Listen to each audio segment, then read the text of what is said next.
Dimanche prochain, on va commencer sur un sujet. Et je vais tout faire pour finir parce que dimanche prochain, je ne serai pas là pour finir dessus.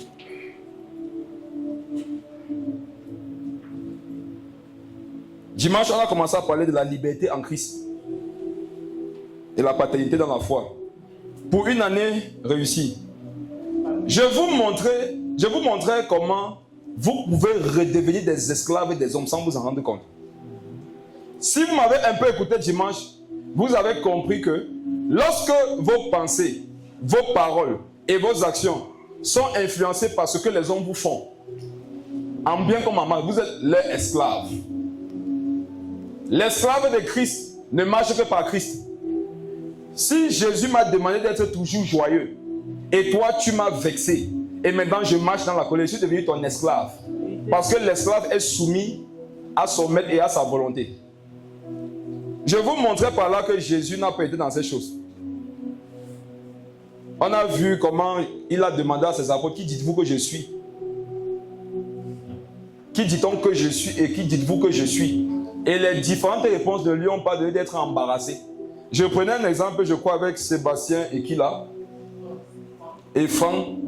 J'ai confondu leurs prénoms et vous avez vu que personne des deux ne s'est vexé. Alors que ce que j'avais dit sur la personne n'était pas vrai. Et c'est comme ça que Christ nous appelle à vivre. Ce qu'on dit de toi, ce qu'on pense de toi, ce n'est pas important. C'est ce que Jésus dit qui doit te préoccuper. On voyait comment Jésus a été accusé. Le sacrificateur lui a dit, si ce qu'on dit là, défends-toi, non? Jésus ne parle pas. Il dit que non, dis monsieur le sacrificateur. Et au final, quand Jésus a parlé, il dit que bon, je suis ce qu'on dit là, il a déchiré sa vie là, il mérite la mort. Faisant comprendre par là que les gens, en fait, ils ne veulent pas trop entendre ta version. Ce qui les intéresse, c'est que tous les éléments qui concourent autour de ta vie viennent confirmer ce qu'eux ils pensent de toi, pourtant faux. Et on voit davantage par là que si tu veux marcher par les hommes, tu vas souffrir. Même par rapport à tes amis, même un jour tes amis vont se tromper sur toi. Même tes plus proches vont se tromper sur toi un jour. Si maintenant ça t'affecte, ça te donne des changements de comportement, tu es devenu l'esclave de ces personnes. Alors on avait vu ça avec Jésus et je vais conclure le cas de Jésus avec un verset d'Exode. Et c'est un passage facile à retenir. L'une des techniques que je vous avais données pour retenir les versets, c'était de prendre parfois les versets qui ont le même chiffre en chapitre et en verset. Exode 14, 14 par exemple. C'est ça qu'on va lire. Exode 14, 14. L'Éternel combattra pour vous et vous gardez le silence. Lisons ça ensemble. L'Éternel combattra pour vous et vous gardez le silence. Encore plus fort. L'Éternel combattra pour vous et vous gardez le silence. Mes frères et sœurs, il y a des combats qu'on ne remporte qu'en se taisant. Satan, parfois, pour avoir le dessus sur toi, a juste besoin d'une parole. Qui a déjà été dans ce style de conversation conflictuelle dans laquelle quelqu'un, exactement comme avec Jésus et le souverain sacrificateur, quelqu'un parle, tu ne réponds pas. Parle, tu ne réponds pas. La personne continue, il exagère. Tu dis que parle, non, réponds, non, dis, non, fais, non, fais, non. Dès que tu dis non, ça explose. Qui a vécu ça? Ça, c'est quand tu as oublié Exode 14, 14. La Bible dit, l'Éternel combattra pour vous et vous faites quoi? Gardez le silence. Vous savez, garder le silence sur une maturité, sur une capacité de puissance. Parce que tout le monde peut parler, vrai ou faux? Ouais. Mais tout le monde ne peut pas garder silence. Jésus nous dit dans Exode 14, 14, vous devez garder le silence. Pour ne pas être esclave des hommes, il faut apprendre à garder le silence devant certaines personnes. Parce que l'esprit qui les conduit contre vous attend juste que vous disiez une seule chose. Et même dans le monde de la loi, a prévu que lorsqu'un policier arrête un accusé, qu'il lui dise quoi? La première fois qu'il doit lui dire c'est quoi? Vous avez le droit de garder le silence. Pourquoi? Tout ce que vous direz pourra être retenu contre vous devant un tribunal. C'est ça, non? On comprend par là que beaucoup de personnes ont empiré leur peine au tribunal par ce qu'ils ont dit lorsque une situation conflictuelle s'est manifestée. C'est la même chose que nous dit Ésaïe 30, le verset 15. C'est dans le calme et la confiance que sera votre force.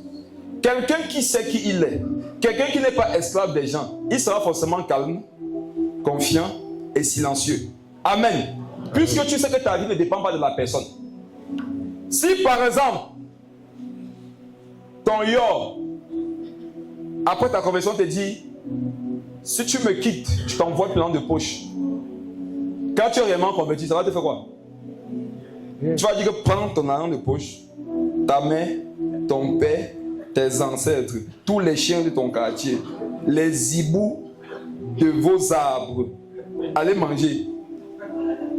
Mais, par exemple, si tu dépends de quelqu'un, de qui tu ne peux pas être délié, n'est-ce pas que les directions qu'il prend dans sa vie t'impliquent toi? Amen. On est esclave de quelqu'un parce qu'on est lié à la personne. Il y a des gens, quand ils font et disent des choses, on ne doit pas vous ébranler, même pour un gramme. Parce que vous n'êtes pas liés. Vos vies ne dépendent pas d'eux. Et Jésus, donc, par là, ne voudrait pas que vous soyez leur esclave. Il prend ses directives et ça l'engage. Toi, suis les directives que Jésus t'a données. Par exemple, cet esclavage duquel cette soeur sort, et ça me touche particulièrement, c'est un esclavage dans lequel quelqu'un décide de faire de sa vie ce qu'il veut. Et ce n'est pas ce que Jésus attend de lui, mais il t'engage dans ça. Quand tu vis comme ça, tu es son esclave. Tu vas te retrouver, tu es en train de faire la volonté de la personne. En train de faire ce que tu sais que tu ne dois pas faire. Et ça peut te donner de risquer même ta vie. Non pas seulement spirituelle, mais aussi physique. Amen. Mémorisez ce verset. L'Éternel combattra pour vous et vous, gardez le silence. Ça, c'était ce que je devais conclure la dernière fois avec le cas de Jésus. Allons donc voir autre chose. Et pour ceux qui étaient pas là dimanche, Jésus est en train de nous enseigner sur la liberté et sur la paternité. Ces deux choses-là permettent d'avoir une bonne année et une bonne vie. Amen. Amen. Philippiens. Ou bien avant Philippiens, 2 Timothée. 2 Timothée 2, verset 3. J'ai dit que je commençais par ça. 2 Timothée 2, le verset 3. 2 Timothée 2, verset 3. Souffre avec moi comme un bon soldat de Jésus-Christ. Amen. Relis. Souffre avec moi comme un bon soldat de Jésus-Christ. Amen. Amen. Paul dit à Timothée, écoutez très bien ce que je vais expliquer ici. Paul dit à Timothée, souffre avec moi. Comme quoi? Un bon soldat de Jésus-Christ. Tu vas souffrir avec moi. Mais tu es soldat de qui? De Jésus-Christ. De Jésus. Écoutez bien ce que je vais expliquer ici. Par rapport à l'esclavage. Mes frères et sœurs, il y a des... Paul dit ici, souffre avec moi. Tout esclave souffre, vrai ou faux? Oui. Et qu'est-ce qu'on s'est dit dimanche passé? Non, je disais ça sur le live TikTok. Je disais sur le live que la véritable liberté, c'est le fait de n'être esclave que d'une seule personne. C'est quoi la liberté selon les Écritures? C'est d'avoir un seul maître qu'on appelle Jésus. Si Jésus n'est pas ton maître, tu n'es pas libre. Quand tu deviens esclave de Jésus seul, là on dit que tu es libre. Donc la liberté en Christ, c'est un esclavage. Amen. Amen. Quand tu es esclave de quelqu'un, n'est-ce pas, tu souffres pour la personne? Parlez-moi. Si. Quand tu es esclave de quelqu'un, tu souffres pour la personne. Nos parents d'avant là, ils ont souffert pour les blancs. Si. Vrai ou faux? Oui. Et pour les Américains. J'espère que vous n'êtes pas de ceux qui pleuraient encore ça aux yeux. Vous n'êtes pas dans le deuil là, non? Les deuils des panafricains. Sur les chaînes télévisées. On a trop souffert. On nous a fouettés. Nos parents, après ils pleurent. Tu étais là. Tu pleures, ne te touches pas. Donne ta vie à Jésus avant qu'on passe. La vie continue. Amen. Quittez ces choses-là. Le panafricanisme n'est pas de Dieu. Amen. Amen. Il y a beaucoup de chrétiens qui sont dans ces mouvements. Vous êtes contre le verset qui dit qu'il n'y a ni juif ni grec en Christ. Vous voulez mélanger les choses, faire des races. Ce n'est pas notre appel là-bas. Il y en a maintenant, vous prenez plaisir à écouter les débats où les noirs parlent contre les blancs. Mais ce que le père, c'est qu'après, c'est tu là-bas qu'on va transformer votre pétrole. Si à la fin, non, on transforme le pétrole, je vais dire que oui, il continue de parler. Mais vous parlez. À vous, dites iPhone. Fini de dire que je suis panafricain, non? Prends les feuilles de banane. Fais donc, le panafricain là-bas dit que reçois. Prenez le tam-tam. Communiquez par tam-tam. Arrêtez vos bêtises là. Il y a les chrétiens dans ça. Hein? Les agités. Après, on couche avec la nuit. Où sont tes ancêtres pour te protéger? L'Afrique est forte. Mais on t'a fouetté aller-retour. Jusqu'aujourd'hui, on te fouette. Mes frères et sœurs, tu marches dans la rue, des personnes te disent que je suis riche. Viens vivre avec moi, tu ne vas pas souffrir. Tu parles avec le premier. Regarde, quand tu entres, quand tu vois son chien, sans que le chien c'est en jeu, ça fait 3 ans. Tu as vu l'inconvénient, le berger Wondo. Regarde, c'est comme si tu appuies, sinon l'os va sortir de la chaîne. Le gars marche comme ça là, de côté, il a les vertiges. Tu entres chez le monsieur en question, tu cherches, tu vas t'asseoir, tu dis que monsieur sur les chaises, il dit que non, il y a de la natte. Après, tu dis qu'il y a faim. Il dit que l'homme ne va pas seulement. Il y a de toutes paroles qui sont des galéreurs comme moi. Il dit que non, ça va aller, tu vas t'habituer. Tu vois que tu es riche, non? Amen. Amen. Tu sors de là, tu rencontres quelqu'un d'autre. Alléluia. Amen. Quand vous entrez chez lui, virgule, on prend l'avion de son portail pour arriver dans la maison principale. Amen. Pour que tu es dans la maison principale, pour le salon, on prend l'hélicoptère. Amen. Et quand je suis là-bas, il y a 4 femmes de ménage qui sont là pour laver tes pieds, tailler tes ongles pendant que tu manges. Et on mange quoi? On mange que le Seigneur là-bas. Amen. Le caviar. Quand tu dis caviar, il dit que c'est quoi? C'est prenez quelqu'un. Non, c'est pas prenez quelqu'un. C'est un mets esquis de choix. Mes frères, si on te demande après que tu vis avec qui? Avec lequel d'entre les deux? Tu vis avec qui? Berger Wondo? Berger Wondo? Même si tu as bu, non? Même si tu as un peu le cramol, avec le comprimé, tu vas aller vivre chez la deuxième personne. Donc mes frères, et Jésus nous avait dit que vous les reconnaîtrez à leurs fruits. Vos affaires, je sais qu'il y a un panafricain ici. Je suis un homme qui est conduit par le Saint-Esprit. Et je vous dis où il est assis, il va savoir que waouh, le pasteur voit, il est assis sur la rangée ici. Il y a un panafricain là-bas. Mon frère, sors des faux débats. Amen. Sors des faux débats. Amen. Parce que quand tu vas finir le guide, si tu vas prendre une voiture qui s'appelle Toyota. Amen. Amen. Ou bien tu vas entrer chez toi pour une application qu'on appelle Yango. Ce n'est pas Kounessier. Le nom de l'application, ce n'est pas Kounessier.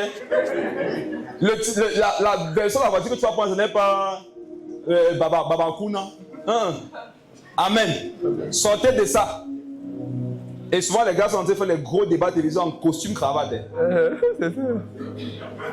Et c'est là que vous comprenez le message. C'est ça. Sortez les faux débats, c'était une parenthèse. Avec la Rolex. Oui, avec les Rolex. Prends le big, non pas au soleil, comme ça. Qui connaît ça? La montre des ancêtres. Tu prends le big, tu fais comme ça, tu commences à lire avec les rayons du soleil. Et le 14 heures. Avec ton nombre. Dis avec ton nombre. Regardez le verset prophète. Attends. Il dit que nos ancêtres étaient forts, on les a fouettés comme ça là. On les a mis en comme ça avec les chaînes. Et où étaient les ancêtres? Même les ancêtres avaient pire, c'était fort.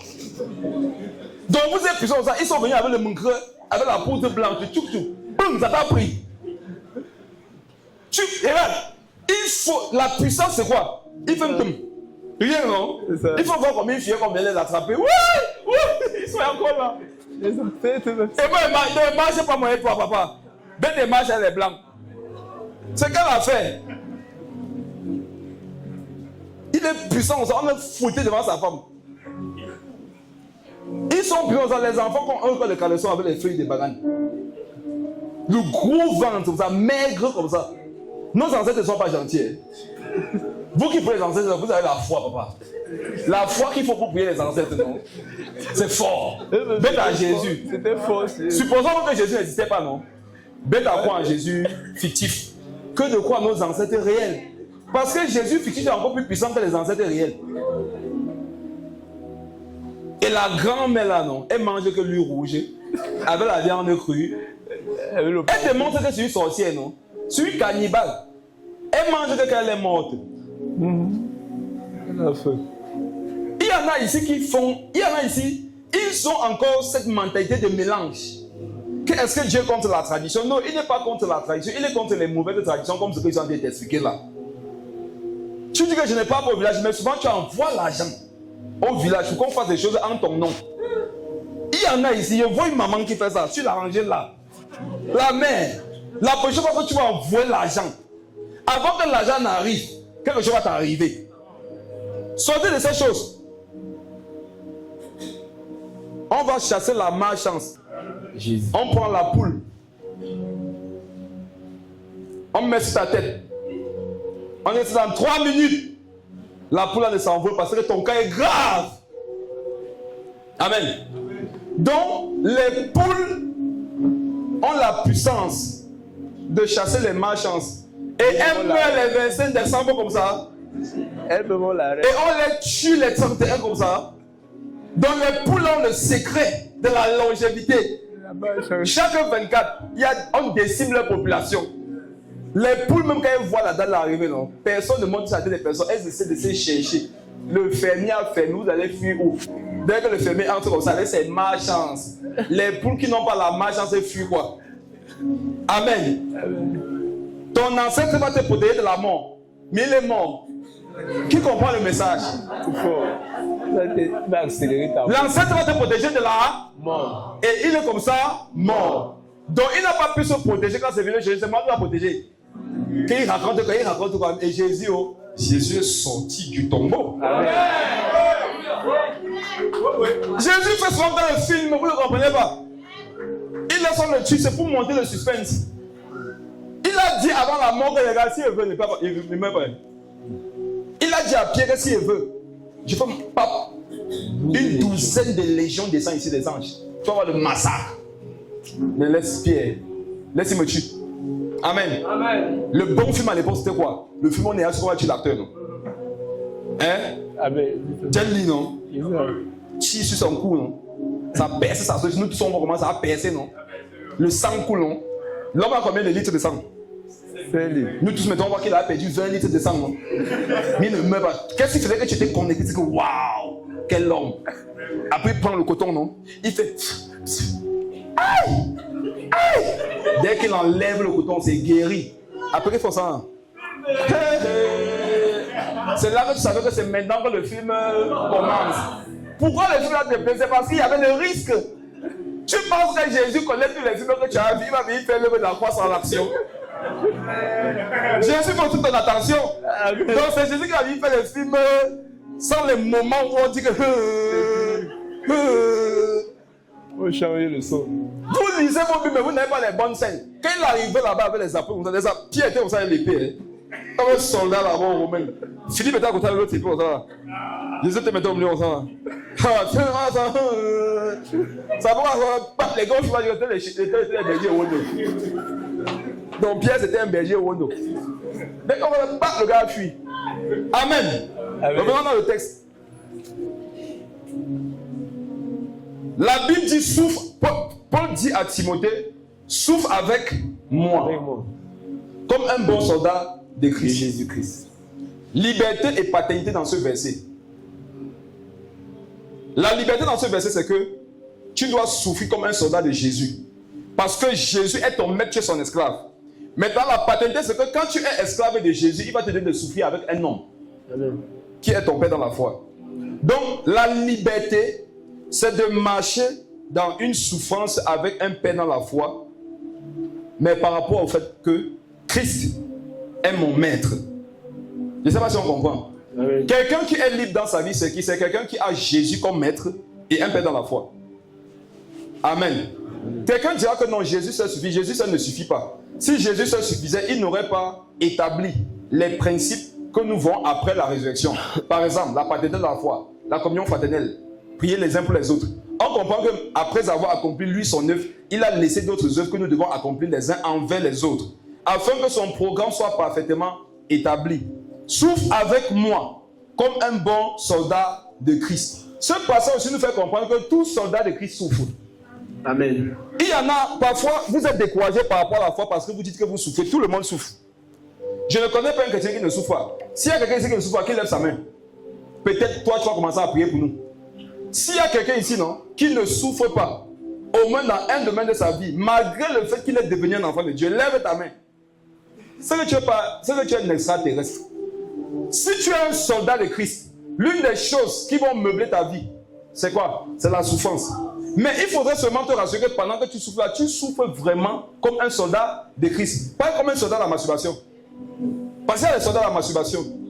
Dès que la masturbation, on dit parez âme. Le gars cherche le savon. Préparez âme. Il baisse le Bermuda. Feu, bam. Il y a des gens qui sont soldats de la pornographie. Préparez âme. Bam. Il parle dessus. Google Chrome.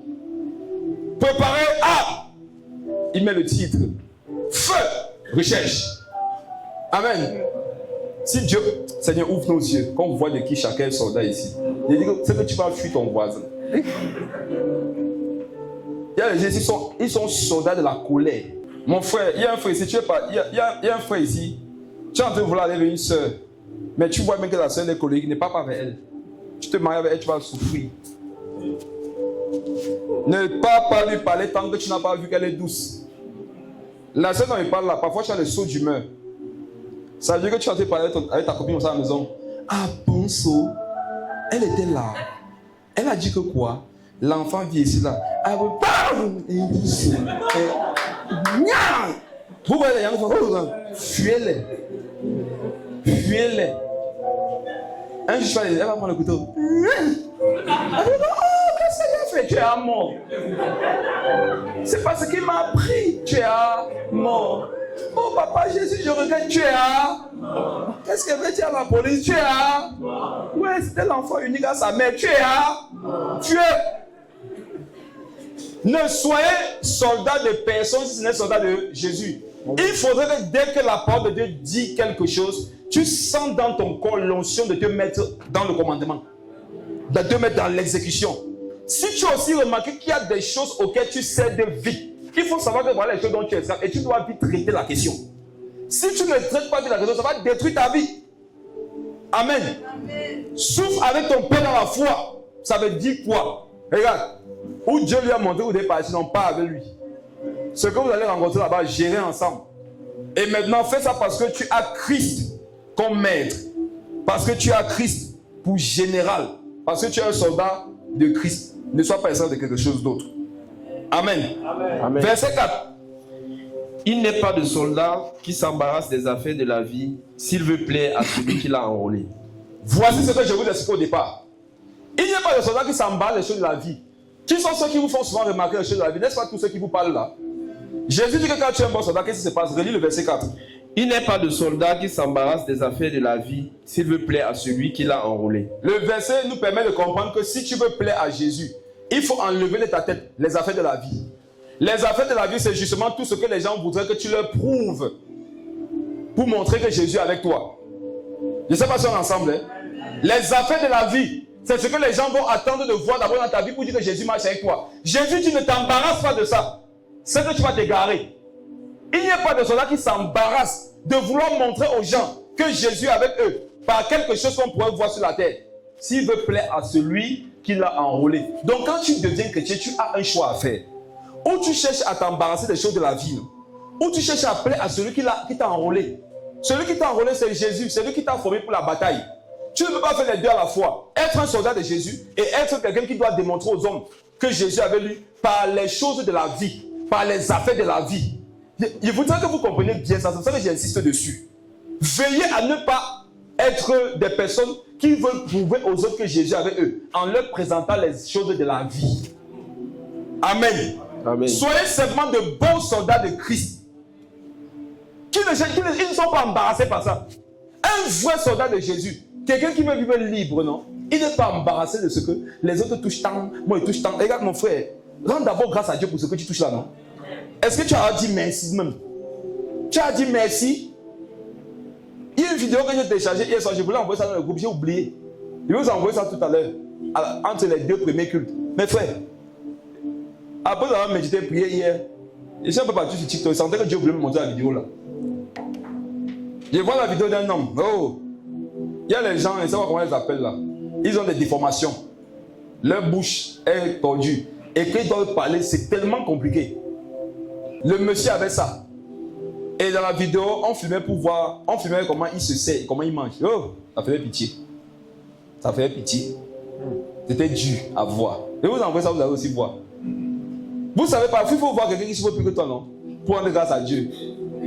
Tu es ingrat parce que tu es en train de regarder ceux qui ont ce que tu n'as pas. Pour être reconnaissant aussi, non? Regarde un peu ce que tu as que les autres n'ont pas. Est-ce que vous savez que votre vie, c'est le rêve de quelqu'un? Ça, c'est vrai. Tu sais quand tu es mon frère, tu es le rêve de quelqu'un. Peut-être tu ne sais pas. Hein? Il y a quelqu'un qui prie pour dire qu'il veut être comme toi là. Il veut voir. Il y a combien d'aveugles au Cameroun? Plusieurs. Il y a combien de sourds au Cameroun? Il y a combien de muets? Il y a combien d'infirmes au Cameroun qui ne vont plus jamais marcher? Il y a combien de personnes au Cameroun qui ont des cancers? Il y a combien de personnes au Cameroun qui ont des maladies qui les condamnent? Il y a combien de personnes au Cameroun qui n'ont pas Jésus? Regarde toutes les catégories que j'ai citées, tu n'es pas dedans. Tu as dit merci pour tout ça. Tu as assez dit merci. Ton père, c'est que Seigneur Jésus, jusqu'à quand? Je veux mon miracle. Où est la musique qui dit que je veux mon miracle aujourd'hui? Chantez plus ça. C'est pas respectueux. C'est une musique que j'ai arrêté de chanter, ça fait peut-être 10 ans. Tu imposes quoi à Dieu? Tu veux ton miracle aujourd'hui? Prends non. Prends non, maman. Je veux mon miracle aujourd'hui. Voilà Dieu là-bas, il doit maintenant faire ça aujourd'hui. Alors que dans ses pays, il voulait faire ça dans 5 ans. Il fait comment? Pauvre Dieu. Le Seigneur souffre. Hein? Pauvre le Seigneur. Il n'y a pas de soldat qui s'embarque des affaires de la vie. Toutes les choses de la vie, si regarde, prends ça, tu mets derrière ton dos. Prends les affaires du royaume, mets ça devant toi. Matthieu 6,33. Cherchez principalement le royaume. Voilà la véritable liberté. Et tout le reste, vous s'en donnez par-dessus tout. Quand tu détournes ton dos du royaume, pour commencer à chercher par-dessus tout, sois fort. Parce que, en ce temps, les choses là ont les pieds des biches. Ça fuit. Hein? En fait, les choses de la vie, le reste fuit les gens qui ne cherchent pas le royaume. Le reste suit les gens qui cherchent le royaume. Mais quand tu cherches les choses là, ça va te fuir. Il y a des choses qu'on attire à soi qu'en les fuyant. Il y a des choses qu'on rejette loin de soi en les cherchant. Amen. Par exemple, les choses de la vie. Toutes les choses que tu sais qu'on trouve sur cette terre. Enlève ton cœur dessus. Redonne ton cœur à Jésus. Il y a les gens qui ont donné leur cœur au Seigneur au début de leur conversion. En ce temps, ils ont entendu des choses de la vie. Ils ne les ont pas eues. Ils sont partis dire à Jésus que remets-moi un peu pour 2 ans, pardon. 2 ans. M'avait un peu fait mon enfant avant de revenir te redonner. Mes frères et sœurs, vous qui voulez reprendre vos cœurs à Jésus, vous qui prêtez vos cœurs à Jésus, vous n'allez pas vous en sortir. La véritable liberté, non? Assume ta foi. Il n'y a pas de soldat qui s'embarrasse des affaires de la vie s'il veut plaire à celui qui l'a enrôlé. Donc l'un des plus rapides moyens de plaire à Jésus, c'est de ne pas être embarrassé par les affaires de la vie. Les affaires de la vie, c'est tout ce que tu sais là. Les choses que tu aimerais absolument avoir avant de commencer à être heureux. Pourtant, le bonheur ne dépend pas de ces choses. Pourquoi? Il y en a qui ont tout ça, mais ils ne sont pas heureux. Ils n'ont pas la paix. Peut-être ici, vous êtes en santé. C'est une grâce. Vos sangs circulent. Vous n'avez pas besoin de partir qu'on change vos sangs. En Europe. Vous voyez le fait d'aller au petit coin là, non? C'est un miracle. Hein? Vous savez ça? C'est un miracle de pouvoir aller faire ses besoins. C'est un miracle de partir quelque part, non? Au village, un enfant a déposé un tas de quelque chose. Tu veux, il y a quelqu'un qui les sent plus les odeurs. Tu vois comme ça, tu vas faire, non, c'est une grâce. Quand vous passez à côté de la poubelle, vous dites que ça pue. C'est une grâce de pouvoir discerner que l'odeur c'est pue. Il y en a, l'aide de la place, ça ne fonctionne plus. Ça sent bon, ça ne sent pas bon, il ne sait pas. Donc Belzébuth est là, il ne sait pas. Le Saint-Esprit est là, il ne sait pas.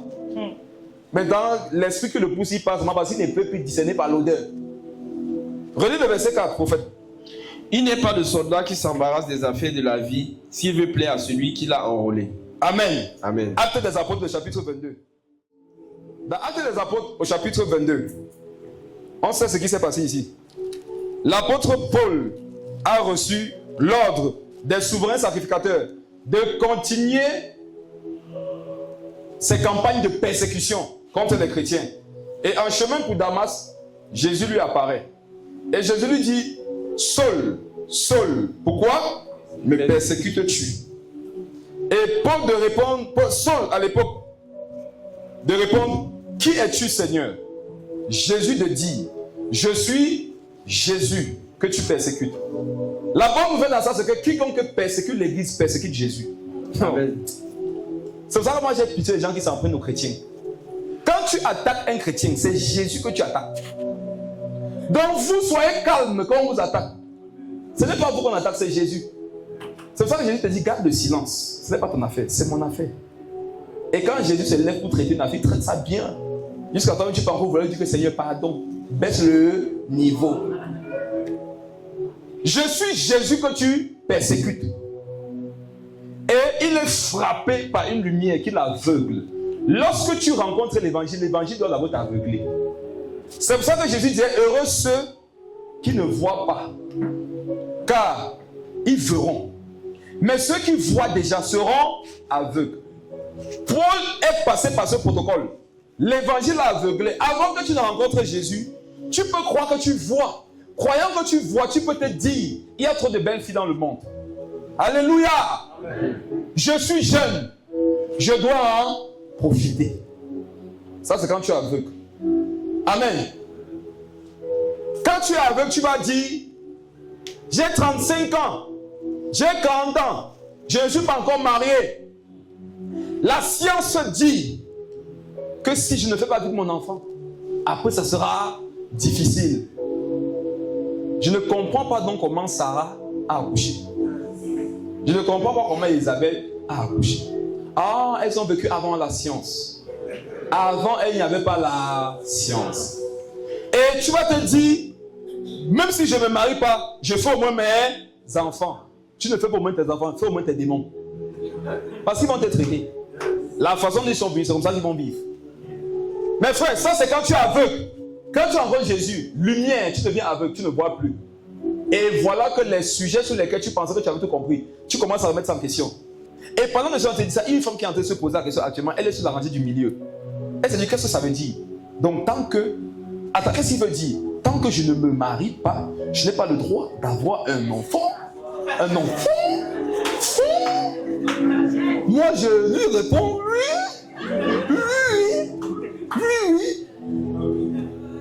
Je vous donne une parole. Est-ce que l'enfant, c'est votre seul besoin? Vous avez aussi besoin d'argent, non? Levez la main, vous avez besoin d'argent. Alléluia. Mais, allez braquer les banques, non? Brenda, c'est pas ça. L'argent se trouve où, Brenda? Allez braquer les banques, non, prophète de temps.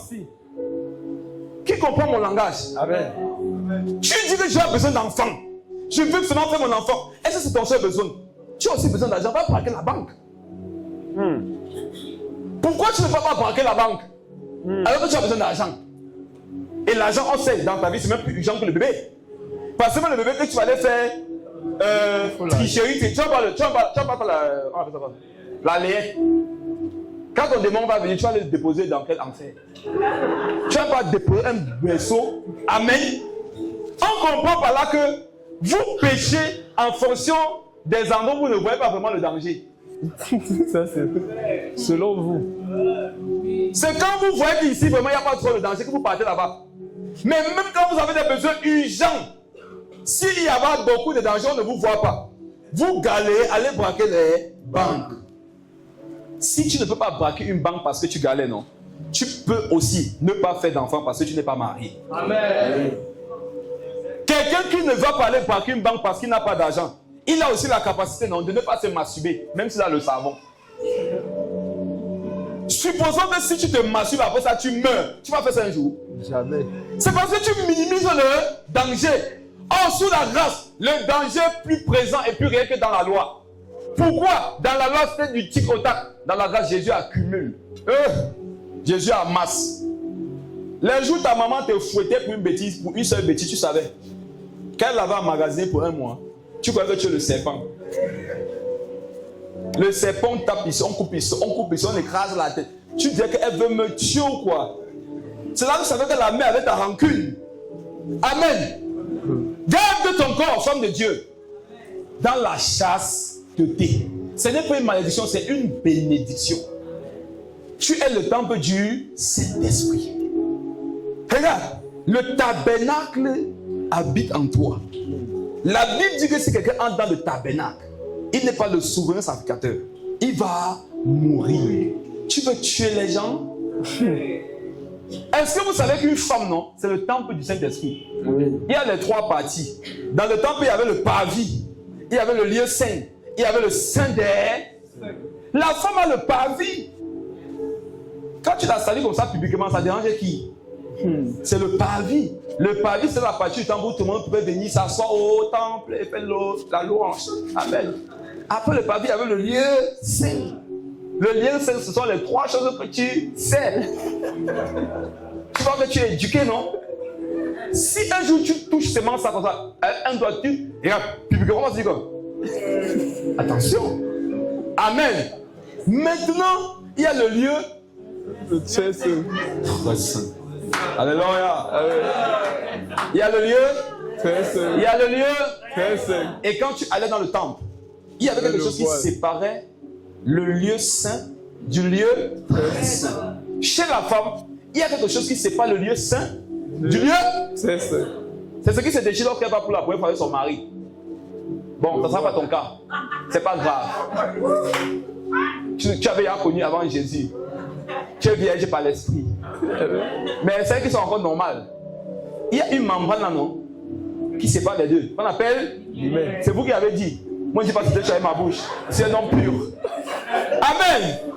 Maintenant, dans l'ancienne alliance, lorsque tu devais te retrouver dans le Saint des Saints, traversant le voile, il fallait que tu sois le souverain sacrificateur, établi par Dieu, reconnu par les hommes.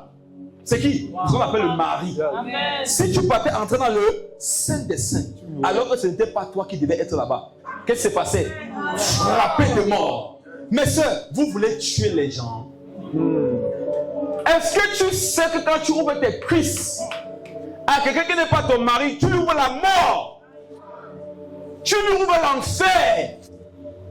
Et regardez comme ils sont fiers d'aller en enfer. Cette génération. C'est parce que vous ne voyez pas. Quand je venais de me marier, ma femme avait connu une maladie qui nous a paralysés peut-être 8 mois. J'arrive au travail un jour et une fille que tout le monde convoitait à l'hôtel. Belle comme les problèmes. Est-ce que vous savez que les problèmes sont beaux? Avec les courbes de Jézabel. Si on vous présente Jézabel, vous n'allez pas croire que c'est Jézabel. Jézabel est séductrice. Elle m'a dit, toi, j'ai couché avec toi. Papa, oh. Il y a des choses que quand tu dormes au ciel, quand tu dis ça, tu peux. Tu dis, Seigneur, secours. Oh, secours, mon Dieu. Voici ton fils qui est mort. Et là, rien de ça va passer. Tu vois comment tu es. On dit que tu peux te dire. On dit que qui est mon Dieu, c'est moi. Elle dit, écoutez ce qu'elle me dit. Elle me dit, même si dans les couloirs de cet hôtel, quand elle me dit dans les couloirs, je suis là-bas une ancienne chapeau des films pornographiques, non? Je me rappelle avant de tous les films pornographiques où j'ai vu que c'était dans le couloir, non? Et je dis, ouais, ça c'était pas la tête là. Ouais. Mes frères, il y a des situations quand ça vous arrive. Alléluia. Amen. Priez. Amen. Et il n'y a pas le temps dans certains pays de dire Seigneur mon roi. Dis seulement Dieu. En disant que éternel mon Dieu, tu es à mort. C'est ça. En disant que papa Yahweh, on a fini avec toi. Dis seulement Seigneur Jésus. C'est qui part. Me voilà devant l'enfer. Est-ce que tu peux savoir que derrière l'enfer, mais tu vas là à l'enfer? Qui a déjà été dans une situation, c'est qu'ici, c'est passé ma mort, mais il veut mourir. Il a dit que Dieu d'Abraham, d'Israël, Dieu de Pobia, tout son de ta bouche, tout là.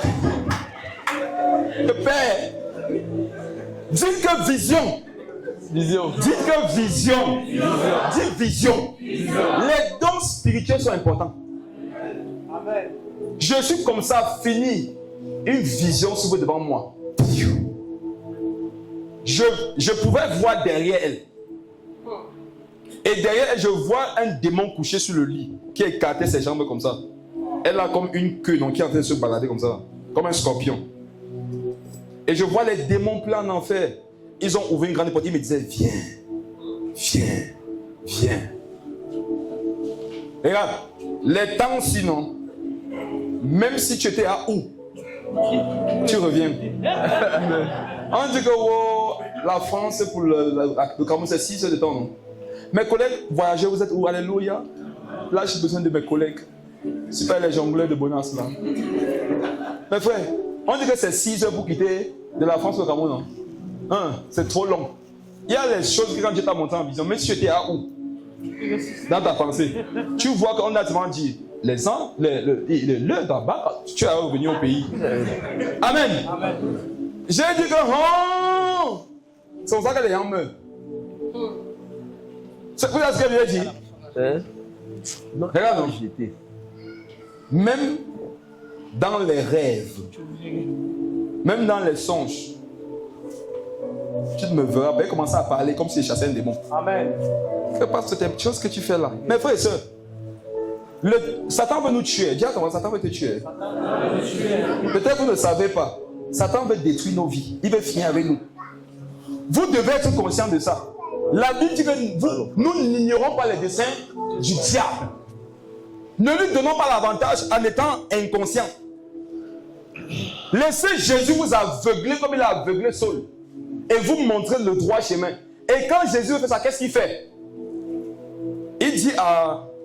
Non, après ça, Saul va lui dire, Seigneur, que veux-tu que je fasse? Il était en train de parler à Dieu, non? Mais qu'est-ce que Dieu lui dit au verset 10? Acte 9, tu as dit acte 22. Pardon? Acte 22. Acte 22. Ok, verset. Verset 10. Verset 10. Saul demande au Seigneur, que veux-tu que je fasse?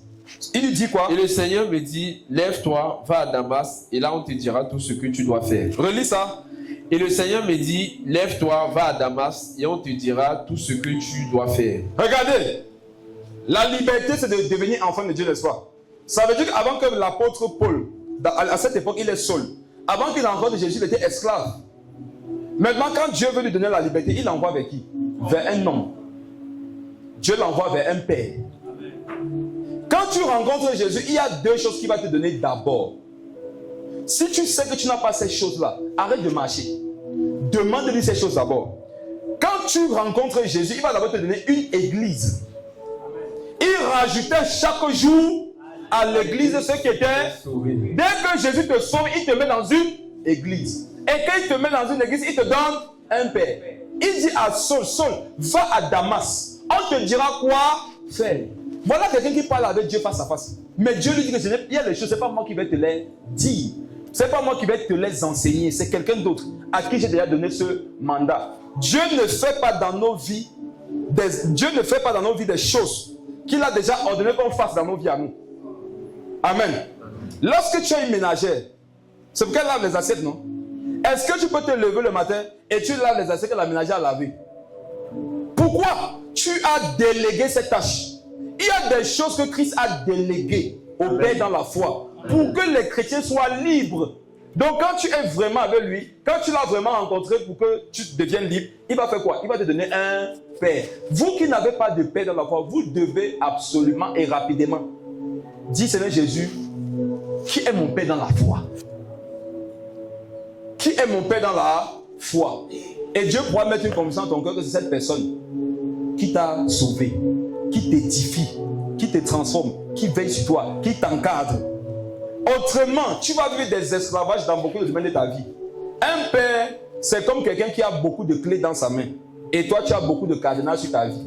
Parfois, tu es en train de prier que Seigneur Jésus, viens ôter ce cadenas de ma vie, alors que c'est dans les clés d'un père. Il suffit de savoir qui il est et partir de dire que c'est père dans ma vie, il y a un cadenas à tel niveau. Il débloque. Parfois, il sera simplement en train de t'enseigner, il sera en train de te donner des clés. Et tu vas te rendre compte qu'en suivant ces enseignements, je ne cesse de m'améliorer.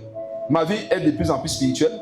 Je suis stable, je crains Dieu, j'avance, je monte et tout ça. Amen. Relis le passage.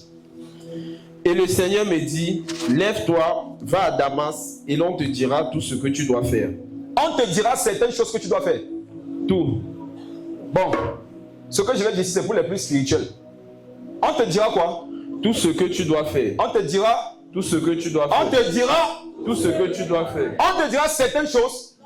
Ça veut dire que tout ce que Paul faisait, ça venait de qui? De Dieu. De Dieu. Non. Ça venait de qui?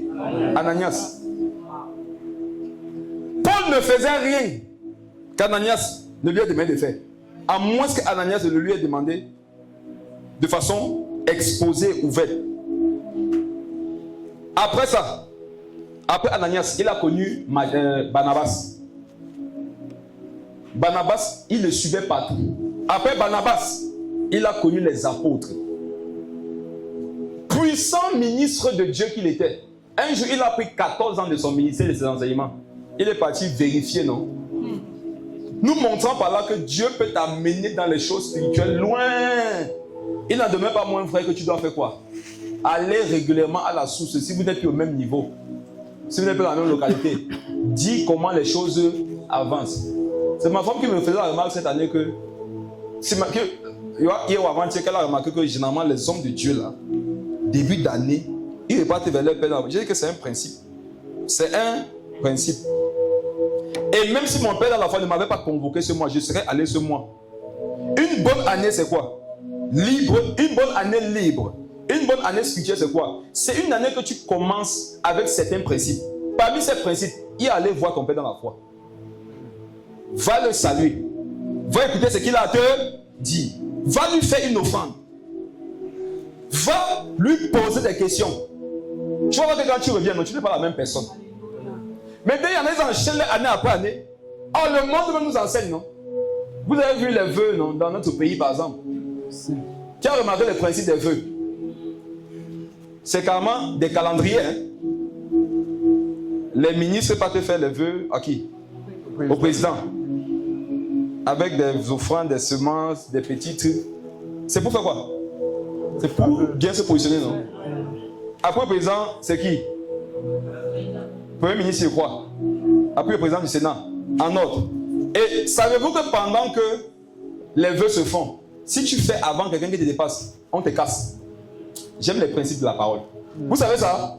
Si le président de l'Assemblée nationale tente de faire ses vœux avant le Premier ministre, d'après les principes de la hiérarchie, il sera dans les problèmes. Amen. Donc je ne dois pas commencer mon année, non, sans avoir fait un certain nombre de choses. Parmi ces choses-là, il faut que tu ailles voir ton père dans la foi. Tu ne peux pas, appelle-le, salue-le, souhaite-lui les vœux. Amen. C'est très important. Ça fait que dans son cœur se dépose une certaine grâce pour ta vie. Oh, ma vie ne dépend pas des gens. Rendez-vous dans 6 mois. Rendez-vous dans 6 mois. 6 months. 6 mois. Que dit à 2 langues, ça c'est fort. Rendez-vous dans 6 mois. Tu vas voir quelque chose. Tu vas nous dire c'est Jésus qui écrit acte 22. On te dira tout ce que tu dois faire. Parce que tu es là, tu ne connais pas. Laisse qu'on t'enseigne. La liberté, non, c'est de se laisser enseigner. On a prêché l'évangile aux gens, on leur a dit que vous êtes libres. Et la liberté, c'est qu'ils partent faire comme ils veulent. La liberté, c'est que tu fais comme on te dit. Amen. Tu comprends ce qu'il dit? Amen. Tu sais que tu es déjà libre en Christ. Lorsque tu ne fais pas ce que tu veux, mais ce qu'on te dit de faire. Quelqu'un qui ne supporte pas de faire ce qu'on lui dit, c'est quelqu'un qui ne supporte pas d'être libre. C'est quelqu'un qui veut être esclave. Quelqu'un ne normalement pas souhaiter être esclave. 1 Timothée 1. Le verset 12. 1 Timothée 1, 12. Oui. Je rends grâce à celui qui m'a fortifié, à Jésus-Christ notre Seigneur, de ce qu'il m'a jugé fidèle, en m'établissant dans le ministère, moi qui étais auparavant un blasphémateur, un persécuteur, un homme violent. Mais j'ai obtenu miséricorde parce que j'agissais par ignorance, dans l'incrédulité. Et la grâce de notre Seigneur a surabondé avec la foi et la charité qui est en Jésus-Christ.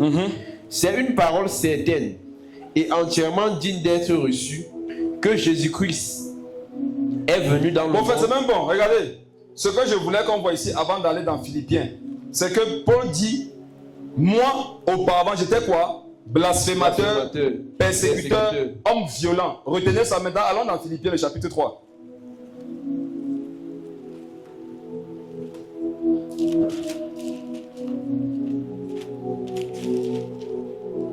On a vu tout ce qu'il était. Regardez maintenant quelque chose ici. Philippiens 3, le verset 4. Moi aussi, cependant, j'aurais sujet de mettre ma confiance en la chair. C'est bon.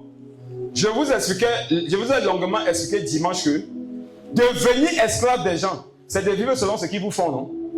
Amen. Amen. Je vais maintenant par le cas de Paul vous montrer que, mes frères, tout le monde a le pouvoir de pouvoir être nuisible.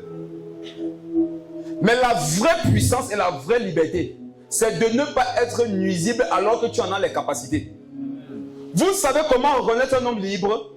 Il peut faire le mal, mais il fait le bien. Il est libre. Ça, c'est vrai. Tu te rappelles, un jour, on est parti évangéliser. Tu parlais à un homme qui fumait. Et il t'a dit que je suis libre. Je peux arrêter ça quand je veux. Tu as dit que tu ne peux pas.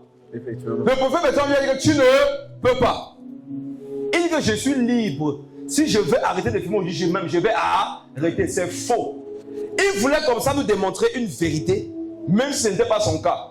La vérité, c'est quoi? C'est que la liberté, c'est de pouvoir arrêter de faire quelque chose, alors que tu as la capacité de le faire. La liberté, c'est de ne pas faire une chose, alors que tu en as la capacité. Un libre, quelqu'un qui peut pécher, mais qui dit que je ne pêche pas, il est libre. Amen. Celui qui n'est pas libre n'a pas de choix, non? Ça, c'est vrai. Or, celui qui est libre, il a le choix. Quelqu'un qui est libre a le choix soit de sortir de sa maison, soit de rester à l'intérieur de sa maison. Celui qui n'est pas libre, il est quoi? Il est en prison. Il n'a pas le choix, il ne peut pas sortir. Maintenant, Paul nous dit que j'étais un blasphémateur, persécuteur et quoi? Homme violent. Ça veut dire quoi? Où vous me voyez là, non? J'ai des capacités. Amen. Amen. Je ne te demande pas de ne pas aider souvent les gens parce que tu es faible. On sait ce que tu peux faire. Toi-même, tu sais, non? Parle. Toi-même, tu sais ce dont tu es capable si on te lâche, non? Il y a le sait ici. Hey, elle m'a dit comme ça, non?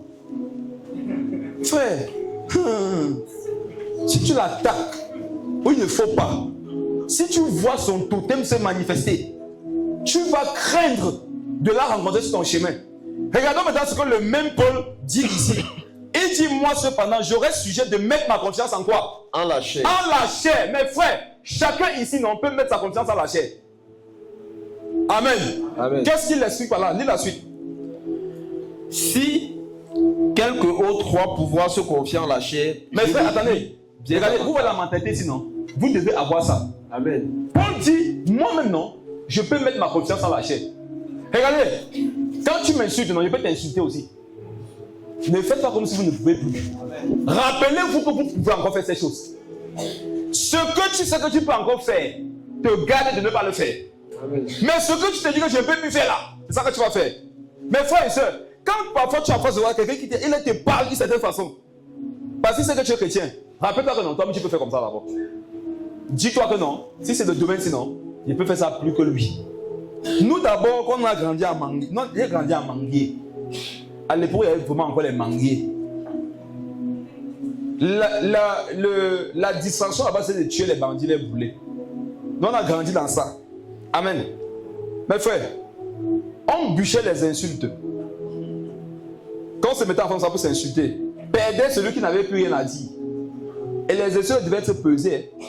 Par exemple, je me rappelle, il y avait une insulte qui disait que tes oreilles sont comme le tapis de la mosquée. Bon, c'est vrai aussi que quand tu te convertis, non? Tu réfléchis sur les choses que tu étais là, tu dis que bon, l'inspiration c'est de mettre d'où?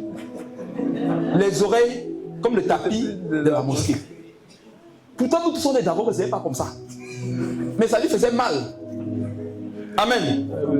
Il y avait l'autre qu'on avait dit que ta bouche est comme la cuillère des Arabes. Et le gars en face avait mal. Mais quand je te convertis, réfléchis un peu dessus. La bouche comme la cuillère des Arabes. Pourquoi pas comme la cuillère des Italiens? Et ça faisait mal. On ne comprend pas, mais on avait mal. Donc il y a des choses qui sont dans nos chairs. Et il faut te rappeler où tu es assis là, non, qu'il y a des choses dans ta chair. Mes frères et sœurs, quand Jésus-Christ nous s'est révélé à nous, il s'est révélé à notre esprit. Amen. Amen. Il ne s'est jamais révélé à notre chair. Ta chair ne connaît pas Jésus. Amen. Amen. Il y en a donc qui se confient en la chair, qui ne connaît pas Jésus, il veut marcher avec le Seigneur. Si quelques autres croient pouvoir se confier en la chair, ça veut dire que si les gens pensent qu'ils peuvent se comporter comme ils veulent, lis la suite. Moi, circoncis le 8e jour. Verset 4. La fin, tu n'as pas lu la fin. Je le puis bien davantage. Lis ça fort. Je le puis bien davantage. Je le puis bien d'avant. Davantage. Paul faisait comprendre par là que tous ceux qui l'attaquaient à cause de sa foi, qui se comportaient mal envers eux, ils pouvaient faire quoi? Pire qu'eux. Tu es comme ça, faux. Tu es comme ça, faux. Regarde, aujourd'hui, Jésus te demande d'être libre. Il te dit, ne marche pas, ne vis pas selon ce que les gens te font et selon ce qu'ils te disent. Mais il te fait comprendre que ma fille, n'oublie pas une chose. Si tu veux faire comme eux là, non, tu peux même faire pire. Mais la véritable liberté, c'est que tu décides de ne pas faire comme eux. Amen. Quelqu'un qui peut faire pire que ceux qui l'attaquent. Quelqu'un qui peut faire pire que ceux qui le méprisent. Mais qui décide de ne pas le faire, non, c'est lui qui est libre. Amen. Amen. Mon frère, tu sais pourquoi aujourd'hui, non? Les gens peuvent te provoquer facilement dans la rue. C'est parce que Satan voit que non, tu es libre. Avant toi, avant, quelqu'un pouvait te parler, il sort avec toutes ses dents. Hein? Eh Olivier, tu as vu Olivier?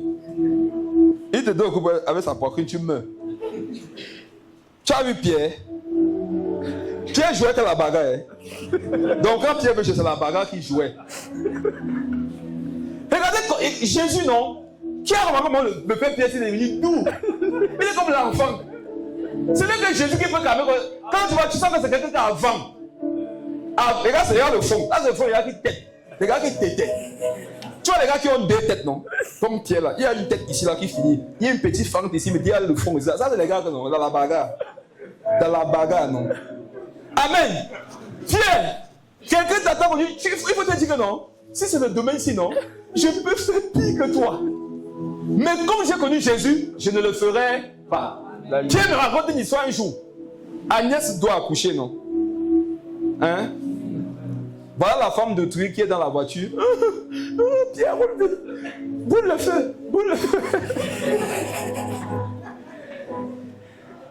Il fait comme ça avec la voiture. Un monsieur a fait comme ça là. Il fait comme ça, le monsieur fait comme ça. Après le monsieur va devant. Il garde devant Pierre. Je me pose la question, est-ce qu'il avait d'abord vu le chauffeur avant le fest? Il y a des choses que tu fais, c'est parce que tu n'as pas vu le chauffeur. C'est quand ils sont reçus, Pierre sorti, fâché que voilà ma femme qui est en complication, toi tu veux venir me nier. Il me dit qu'elle arrive devant le gars. Donc le gars a vu que s'il allumait, non, il devait avoir un mort. Et sa femme devait être dans la voiture en complication. Il pouvait faire davantage que ce que le monsieur lui a fait. Il est entré dans sa voiture, il est parti. Amen. Mais frère, Satan généralement va te piéger. Et regarde, il va te pousser à aller au-delà de tes compétences actuelles. Il va vouloir que tu ailles dans tes compétences d'avant et que tu braves. Et le problème, c'est que toi, tu sais que tu es brave là-bas. Il y a les ceci, vous savez que vous êtes brave avec vos bouches, non? Il y a les ceci, je suis brave moi avec ma bouche. Quand il parle avec la personne, peut se parler. Il y a les ceci, ça te lave. Et je ne sais pas pourquoi ils appellent ça te laver alors que tu es salisse. Donc elle te parle mal, elle dit qu'elle te lave. Il y a les ceci, si elle te parle vrai.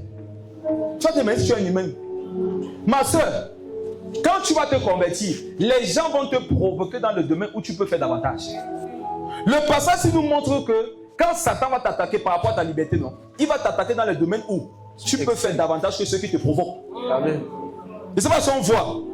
Toutes les choses par lesquelles les gens veulent te faire passer là, en te méprisant, en te provoquant, pour te donner de vivre selon eux, devenant ainsi leur esclave, tu peux faire là-bas davantage.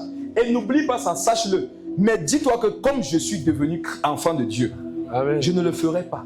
Amen. Il y a les sœurs ici, si elles veulent, elles peuvent gâter tous les mariages de l'église ici en une semaine, elles seules. Elle sait qu'elle peut. Tu sais que tu peux, non, ma soeur? Tu ne réponds pas. Non, elle sait. Elle sait comment gâter un foyer. Elle a l'expérience. Mais ma soeur, le fait qu'aujourd'hui tu ne le fasses plus, c'est parce que tu es libre. Amen. Ceux qui ne sont pas libres n'ont pas d'autre choix que de gâter les foyers des gens. Ceux qui ne sont pas libres n'ont pas d'autre choix que de détruire les gens. Mais toi aujourd'hui tu ne le fais plus parce que tu as connu la véritable liberté. La liberté, c'est que je peux faire le mal, mais à cause de Jésus. Et par rapport au fait que je sois soumis à un Père qui m'enseigne, je décide de faire ce que Dieu attend de moi. Voilà la véritable liberté. Amen. Paul dit, je le puis davantage. Je sais qui j'étais. Amen. Vous savez qui vous étiez. Parfois, les gens vous provoquent et vous assurent, c'est le Seigneur qui les sauve, non? Parce que si on était venu juste 2 jours avant ta conversion, c'est qu'il est encore en vie. C'est qu'il est décédé. C'est qu'on lui aussi connaît le verset de Timothée, j'ai achevé la course, je me suis fait massacrer et je suis mort sans Jésus. Amen. Amen. Mais frère, je voudrais que vous ayez la mentalité de Paul. Devant les provocations, rappelez-vous que vous pouvez faire plus. Mais rappelez-vous ensuite que ce n'est plus ça, votre vie. Amen. Vous étiez violent avant. Vous étiez persécuteur avant. Il a encore dit quoi là? Vous étiez blasphémateur avant. Aujourd'hui, vous n'êtes plus Saul, vous êtes Paul. Vous n'êtes plus Abraham, vous êtes Abraham. Aujourd'hui, ce n'est plus Sarai, c'est Sarah. Aujourd'hui, ce n'est plus Jacob, c'est Israël. Aujourd'hui, ce n'est plus ce que tu étais là, tu es quelqu'un de nouveau. Donc, même si souvent tu sens ça, ce n'est pas la sensation qui dirige ta vie, c'est la parole de Dieu. Tu peux sentir ton ancienne nature, mais la nouvelle nature en Jésus a toujours le pouvoir de la sujettir. C'est ce que Paul disait dans 1 Corinthiens 9, 27. Il dit que j'ai assujetti mon corps. Il n'a pas dit l'esprit. J'ai assujetti mon corps. Assujettez vos corps. Lis le verset 5. Il donne maintenant son palmarès. Moi, oui, circoncis le 8e jour, de la race d'Israël, de la tribu de Benjamin, hébreu, né d'hébreu, quant à la loi, pharisien, Oui. quant aux zèles, persécuteur de l'Église, irréprochable à l'égard de la justice de la loi. Mais ces choses qui étaient pour moi des gains, Ces choses qui étaient pour moi des gains, je les ai regardées comme ces choses vivent selon les gens qui pour moi avant étaient mon gain. Il y en a ici, si vous avez remarqué que vous vivez encore selon les hommes, il y a un gain que vous n'avez pas encore en Christ. Il y a un gain qu'on a en Christ en ne vivant plus selon les hommes, mais en marchant selon Jésus. Ces choses que je regardais comme un gain, je les ai regardées comme une perte. oui, À cause de Christ. à cause de Christ. Amen. Amen. Pourquoi tu ne dois plus pécher? À cause de Christ. Pourquoi tu ne dois plus rendre de mal par le mal? À cause de Christ. Pourquoi tu ne dois pas répondre mal aux gens qui t'ont mal parlé en premier? À cause de Christ. Pourquoi tu ne dois pas continuer dans le même style de vie sale et le justifier? À cause de Christ. Quelle est la raison pour laquelle, dès aujourd'hui pour certains, et depuis quelques mois, depuis quelques années pour certaines personnes, vous savez que quel que soit le comportement des hommes, vous allez toujours vérifier que ce que vous voulez faire, dire, penser là, ça vient de Jésus. C'est à cause de qui? À cause de Christ. C'est à cause de Christ. C'est parce que tu es faible. Non. C'est parce que tu n'as pas la capacité de faire comme l'autre. Pas du C'est tout. parce que tu ne peux pas faire pire. C'est à cause de qui? C'est à cause de Christ, frère. C'est à cause de Christ. Quand il y a un dit que tu es faible, là, tu ne réponds pas pourquoi tu es faible. C'est à cause de qui que tu ne réponds pas? Parce que tu es faible. C'est à cause de Christ. C'est à cause de Christ. Il y a une sœur ici qui nous avait dit qu'elle avait fait la formation pour pouvoir coucher avec les hommes, non? Qui a écouté son témoignage. Elle dit qu'elle est partie faire la formation. Et elle nous disait, c'est vrai que je suivais à son témoignage pour dire que maman coupe. Ça devient dangereux. Elle nous a expliqué comment si elle prenait le mari de quelqu'un au lit, il blesse vraiment sa femme. Elle s'était fait former sur le plan spirituel et sur le plan physique pour détruire les gens. Après ça, elle s'est convertie à Jésus. Amen. Si elle ne couche aujourd'hui, tu vas dire que c'est parce qu'elle ne connaît pas faire. Mon frère, c'est à cause de Christ. C'est à cause de Christ. Moi qui me masturbe aujourd'hui, mon frère, c'est à cause de Christ. Amen. J'étais trop fort dedans. Hey! Moi, me vois m'avait dit que non, papa, je suis prêt. Tu pêches, tu te confirmes que tu es un pécheur. Qui a péché, ça dit que non, je suis un pécheur. J'ai péché, ça dit que non, le Maroc, tu es un pécheur. Tu marches avec tes amis, tes amis vont te dire que non, là, non, toi tu es un voyou. Quand ils vont te dire que tu es un voyou, non, c'est que tu es un voyelle. J'avais atteint le niveau de la dimension de voyelle. Parce que voyou c'est deux syllabes, voyelle c'est plusieurs. Amen. Aujourd'hui, nous passons à la Bible. Passez à bon, qu'est-ce qui nous est arrivé? On ne l'a fait pas. Jésus a marié nos cerveaux. La nuit maintenant, oui, on pleure. Oh Jésus, tu m'as touché, pleure. Un ancien caïman. Amen. Toi qui faisais pleurer les filles, toi qui faisais pleurer les gars dans la bagarre, aujourd'hui Jésus te dit que je t'aime. Cœur de caïman, cœur d'agneau. À cause de qui? À cause de Christ. Nous tous ici ne sommes pas des anciens bandits. On ne voit plus à cause de quoi? C'est que Jésus est, sinon vraiment. C'est Jésus. C'est Jésus, sinon vraiment. Tu sais pas ce qui a été fait. Bon, regarde, avec Jésus, tu sais ce qui a été fait d'abord, non? Est-ce qu'on peut se parler? Vous voyez ce qu'on se fait avec Jésus, non? Est-ce qu'on se fait pas? Parler. Est-ce qu'on se fait pas? On se fait ça dur, non? On se blesse, non? On s'offense, non? On manque souvent de saluer les uns avec les autres, non? Avec Christ. Imaginez si on n'avait pas Jésus. C'est qu'on s'est tous s'entretuer, non? C'est que les dimanches, on sait chacun vient son âme. C'est comme on avait dans la Matthieu 202. Dès que je dis un truc, je sens que j'avais mes mots, descendre avant la prédication. On continue le message. Amen. C'est parce qu'aujourd'hui nous avons Christ. On a un frère, lui dans le monde, quand il draguait les filles, il ne le cachait pas. Il les présentait les unes aux autres. Oh, c'est fort. Le frère les présentait, il leur faisait comprendre que je ne peux pas sortir avec une fille. Je suis un notable. Il s'était établi notable. Et un notable n'a pas une femme. comme ce n'est pas dans le match, mais dans le copain-copine, il ne peut pas avoir une seule. Donc il vous présente, il dit, elle est Solange, d'accord, je ne fais pas les trucs dans mes oreilles. Curieusement, elles acceptaient. Mais lorsqu'elles te voient, toi, aller à l'église, elle dit, Marco, je pense qu'il y a un truc qui ne pop pas dans ta tête. Souvent, tu vois la personne qui te dit, tu vois ça. Toi qui es troisième femme sans mariage, tu peux me parler comment? Amen. Le feu là aujourd'hui, même il n'y en a plus. C'est à cause de qui? Est-ce que c'est parce qu'il n'a pas les compétences pour draguer plusieurs filles? Je vous avais dit que moi, non, j'avais constitué la femme que je trouvais être la femme parfaite. Une femme d'avoir l'argent. J'avais cherché une qui a l'argent. Une femme d'avoir de belles formes. J'avais cherché une qui avait de belles formes. Une femme d'être intelligente à l'école. C'est ça, moi, je ne jouais pas avec. Je suis quand même éduqué. J'avais cherché, elle était peut-être 5 comme ça. Je les avais pris, j'ai attaché, je dis que bon, voici la bonne femme. Toi, tu me montrais, c'est moi, je voyais une. Amen. Après ça, marié, monogamie, fidèle à ça, c'est parce qu'il ne pouvait pas carrer. C'est à cause de qui? À cause de Christ. Amen. C'est Jésus. Amen. C'est à cause de Christ. Vous devez arriver à cette dimension et vous dire que regardez, ma vie ne m'appartient pas aujourd'hui, non, c'est à cause de Jésus. À cause de Jésus. Et tu marches dans la liberté.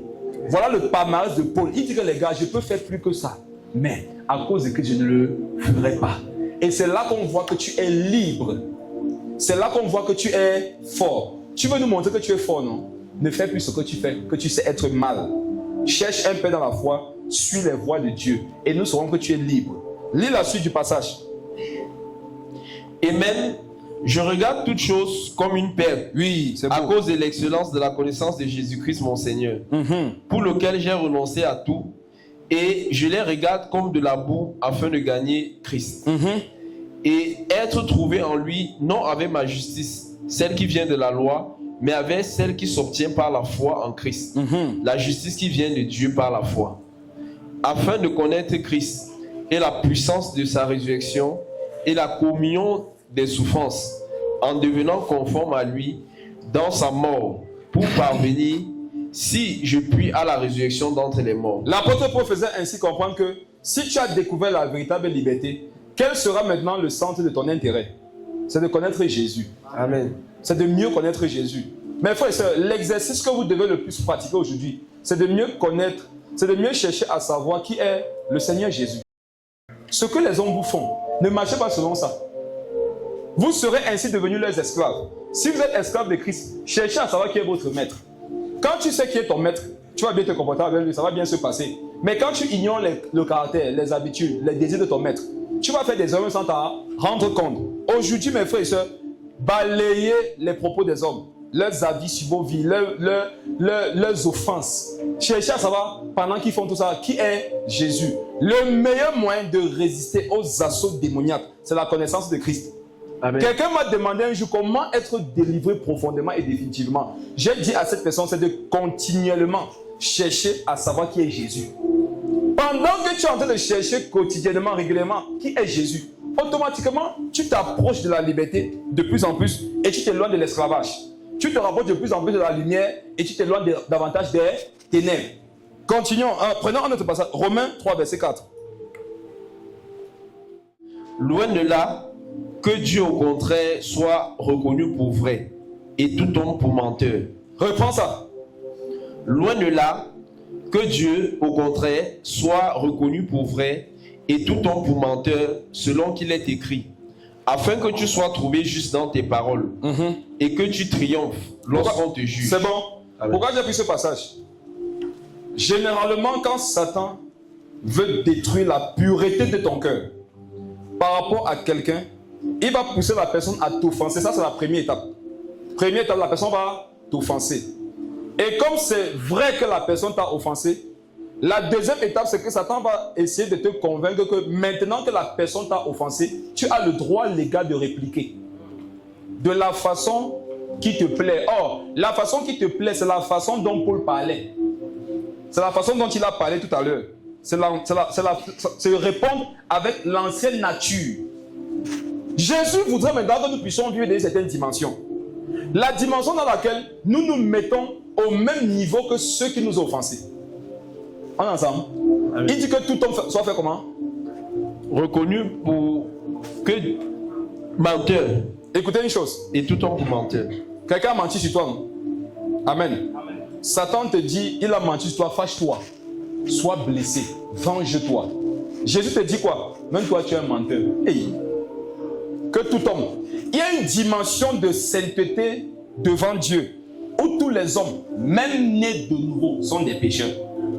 Il va expliquer ça parce que si elle passe sur ça, vous savez que ça va tromper les gens ici.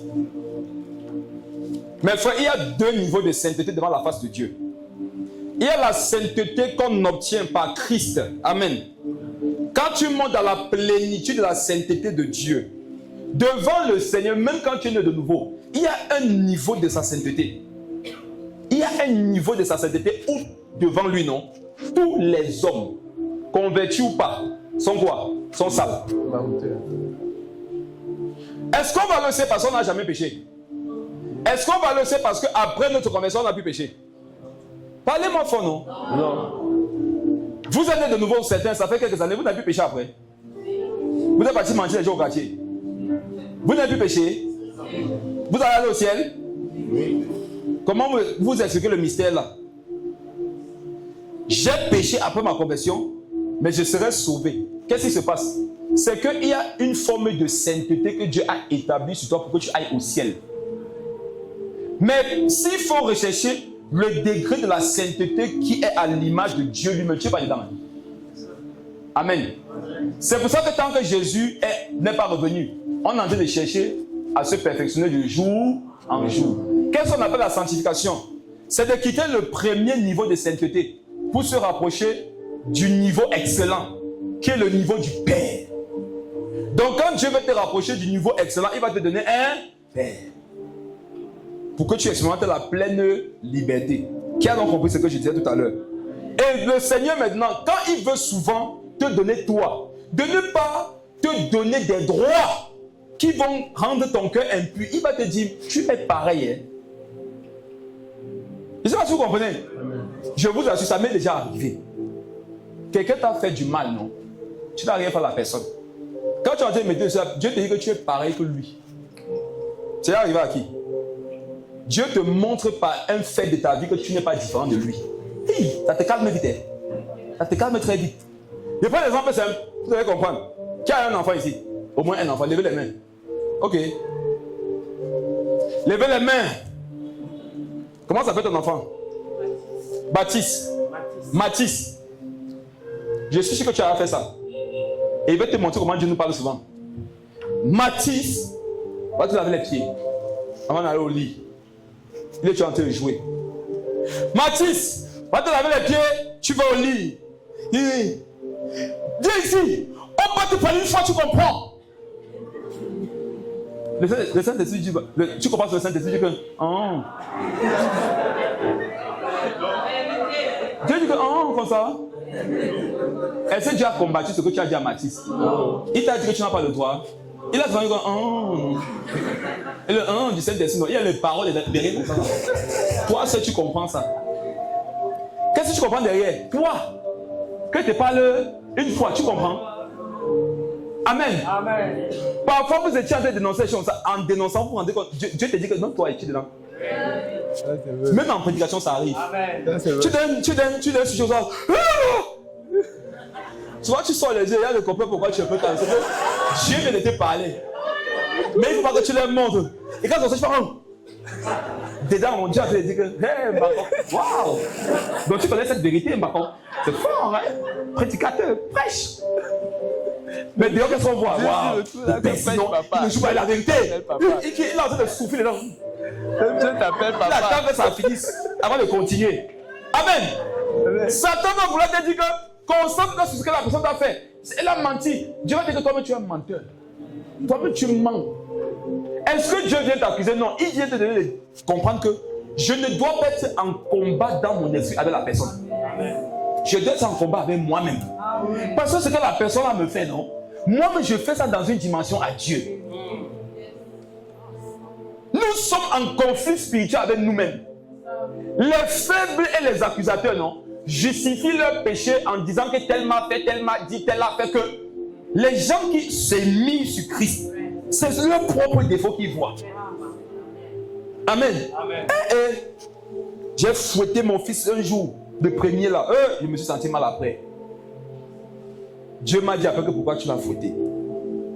J'ai tout compris le message qui était derrière. Et les palais, il ne l'a pas compris. Chicote, tiens. Dieu m'a dit que pourquoi tu l'as fouetté. Dis que c'est facile là, il a dit qu'il fasse, il n'a pas fait ça. Je comprenais que le message, il y a quelque chose que Dieu te pose sur le pied, il ne te répond pas. Si tu réponds, tu es cuit. Si tu dis seulement que pourquoi tu l'as fouetté, dis seulement que c'est demande pardon. Demande pardon. Il y a les chicotés que vous avez aussi parce que vous avez chicoté vos enfants trop précipitamment. Pour fouetter ton enfant, ça doit être poussé par l'esprit. Hein? Nous sommes conduits par le Saint-Esprit, non? Je dis que même pour fouetter, non? Ça doit être conduit par le Saint-Esprit. Il y a les gens, ils ont la main légère.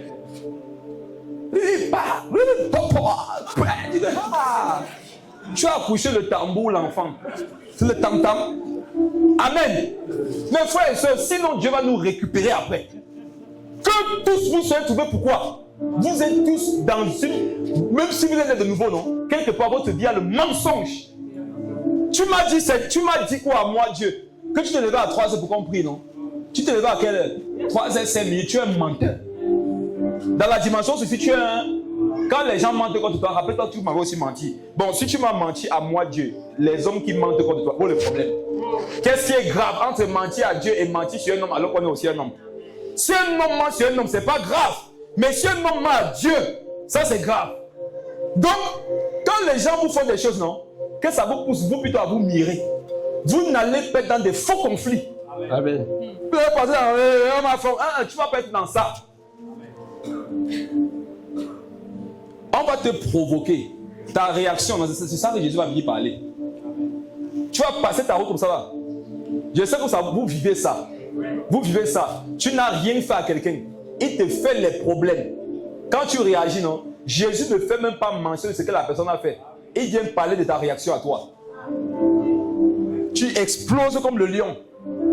Jésus ne fait pas fi de ce que la personne t'a fait. Il va dire que, tu es que le lion. C'est pour ça que tu es encore colérique. C'est pour ça que tu peux encore être léger dans tes propos. Et voilà qu'au départ, tu voulais croire que c'est l'autre là le problème. Après, Dieu t'a fait comprendre que c'est toi. Pourquoi le problème c'est toi? Il y a des personnes à qui on a fait la même chose que ce qu'on t'a fait là, mais ils n'ont pas réagi comme ça. Calme-toi. Une provocation extérieure est censée venir nous donner de manifester la douceur. Un mal qu'on nous a fait est censé venir nous donner de manifester un bien. En fait, tout ce qu'on fait de nous en mal doit nous donner de sortir le bien qui est de nous. Si tu prends une orange, amen, tu lui dis, tu n'es rien, tu n'as pas de jus, tu crois que ça encore ne peut pas vivre. Après, tu coupes l'orange, il y aura du jus à l'intérieur, vrai ou faux? Vrai ou faux? Va acheter un ananas au marché, bien juteux, viens, dépose un ananas. Dis que tu sais quoi? Tu n'es qu'une petite bêche. Tu n'es pas le seul fruit qui existe sur la terre, il y a d'autres fruits. Et tu crois que quand il va te couper là, tu me donnes pas les jus. Il m'a fait la papaye, non? Et tu vas te faire ta face comme si tu as les nez. C'est les piquants de quoi sur ta peau. Et là, parle. Quand tu vas finir, l'ananas va te donner quoi? Du jus. Pourquoi? C'est ce qui est en elle. Amen. Amen.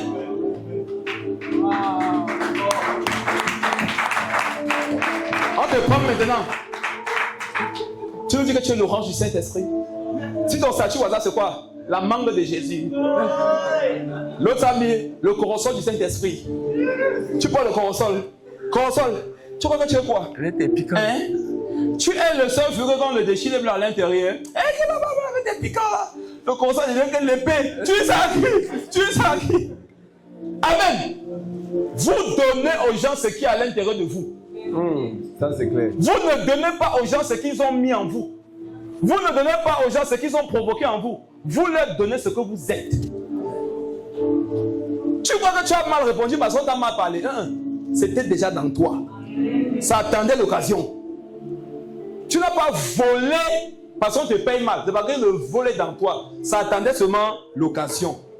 Tu n'as pas mal répondu à ton oncle parce qu'il n'a pas payé ta scolarité. Tu avais ces mots dans toi. Vous comprenez? Tout mal qui sort de vous après une offense vient exprimer le fait que ce mal déjà dormait avant l'offense. Et l'offense est venue révéler le problème. Généralement, ceux qui nous font beaucoup de tort, ceux qui nous causent beaucoup de tort, viennent beaucoup nous aider par rapport à la sanctification. Ils viennent nous montrer notre état et notre niveau spirituel. Ça, c'est vrai. Tu es un fruit, non, de l'esprit. Manifeste le fruit que Dieu t'a donné. Amen. Tu étais sur quel verset, prophète? Romains 3, verset 4. Allons dans Jean 6. Allons voir Jésus, le Père, alors qu'il me reste 5 minutes. Jean 6. Le verset 51.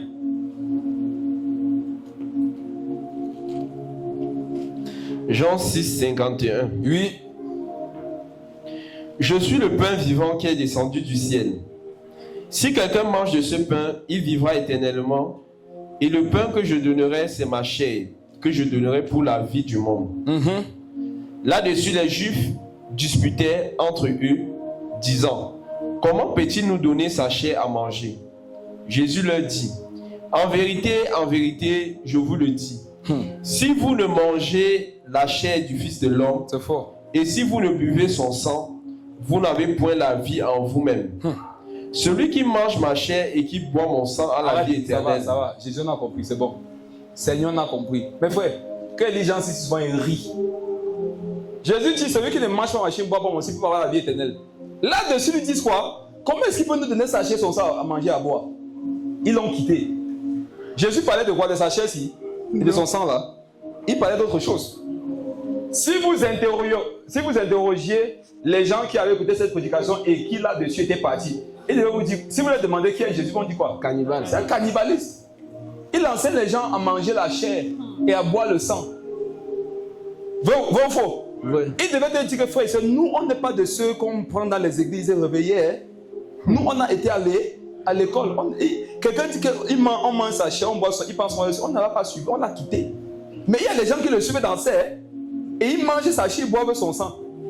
Eux qui disent qu'ils sont intelligents, ils disent que Jésus, les gens mangent sa chair, ils boivent son sang, mais tous les jours, ils le voient dans les rues. C'est quel chair, quel sang qui mange, ça ne finit pas depuis. Amen.